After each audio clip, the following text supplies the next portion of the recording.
আপনি কি প্যারাডক্সিক্যাল সাজিদ বইয়ের সাজিদ চরিত্রের অধিকারী হতে চান? আপনি কি চান আল্লাহ তাআলার একজন প্রিয় বান্দা হতে? আসসালামু আলাইকুম শ্রদ্ধেয় পাঠকবৃন্দ, আপনারা সবাই কেমন আছেন? আলহামদুলিল্লাহ, আল্লাহ তাআলার অশেষ রহমতে আমি খুব ভালো আছি। আজকে আপনাদের সাথে আছি আমি মোহাম্মদ সামিউজ্জামান সোহান, পিছনে ক্যামেরাম্যান হিসেবে আছে ইয়ামিন ভাই। তো আজকে আমার হাতে যে বইটি দেখতে পাচ্ছেন, বইটির নাম বেলা ফুরাবার আগে। বইটি লিখেছেন আরিফ আজাদ।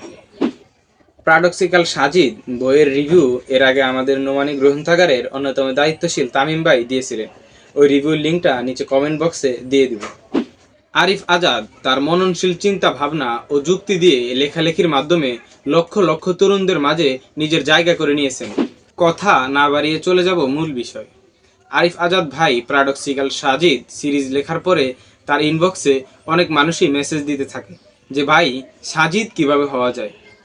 তিনি তার সেই উত্তর দিয়েছেন এই বইটিতে।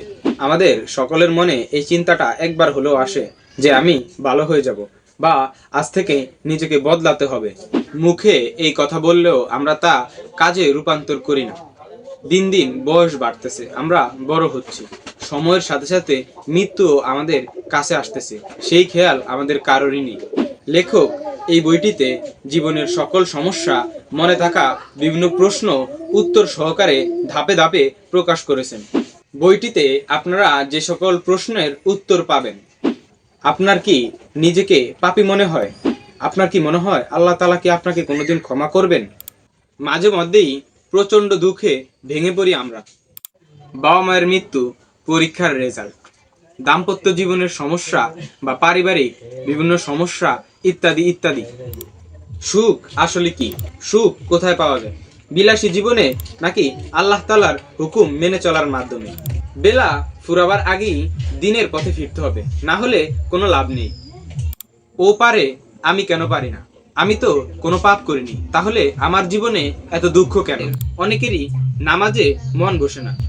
নিয়ত বেঁধে নামাজে দাঁড়ালে মনে আজে বাজে চিন্তা ঘুরপাক খায়। একটা কবিতা আমরা সকলেই পড়েছি। সকালে উঠিয়ে আমি মনে মনে বলি, সারাদিন আমি যেন ভালো হয়ে চলি। আসলেই কি আমরা সারাদিন ভালো হয়ে চলি, নাকি আল্লাহর নাফরমানি করি?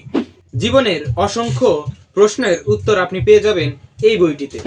বইটির ভিতরের কয়েকটি বিষয় নিয়ে আলাদা আলাদা আলোচনা করবে ইনশাআল্লাহ। আবারও আপনাদের সাথে দেখা হবে নতুন কোনো একটি বই নিয়ে বা নতুন কোনো বিষয় নিয়ে।